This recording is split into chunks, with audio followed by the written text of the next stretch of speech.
ఆయన అనేక మందికి కూడా సువార్తను బోధిస్తూ దేవునికి మొరపెడుతూ ఆయన మాటను చెప్పడం జరిగింది. ఏంటంటే ఆయన పిలుస్తున్నారు ఎక్కడికంటే దేవుని యొక్క మందిరాన్ని. ఎక్కడికండి? దేవుని యొక్క మందిరానికి ఆయన పిలుచడానికి కారణం ఏంటంటే, నేను ఏదైతే దేవుని యొద్ద నుండి పొందుకుని ఉన్నానో అది మీరు కూడా ఏం చేయాలి? పొందుకోవాలి.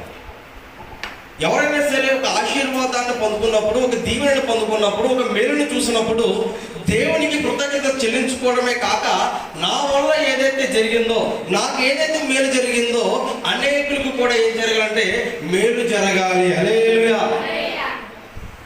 చాలాసార్లు కూడా ఏంటంటే కనుక దేవునికి మందిరంలో మనం ప్రార్థన చేసినప్పుడు, ఆశీర్వాదాలు పొందుకున్నప్పుడు, నాకు మాత్రమే ఆశీర్వాదాలు పొందుకున్నాను, నేను మాత్రం దీవెనకరంగా ఉన్నాను, ఇంకా ఎవరు ఎలా పోతే నాకేంటి అని ఇక్కడ ఆశావకరంతో లేదు. ఒకసారి మరలా చదువుతూ అని చెప్తుంటే, దేవాది దేవుడైన యెహోవా ఆజ్ఞ ఇచ్చుచున్నాడు, తూర్పు దిక్కు మొదలుకొని పడమటి దిక్కు వరకు భూ నివాసులను ఆయన రమ్మని పిలుస్తున్నాడు. హల్లెలూయా. ఆయన ఒక ఆజ్ఞ ఇస్తున్నాడు. ఆ ఆజ్ఞ అంటే దేవుని యొక్క మందిరంలో నీవు నేను కూడా సంతోషంగా ఆయన ఆరాధించాలి. చాలాసార్లు కూడా దేవునికి మందిరానికి మనం కొన్ని సార్లు దూరం అవుతున్నప్పుడు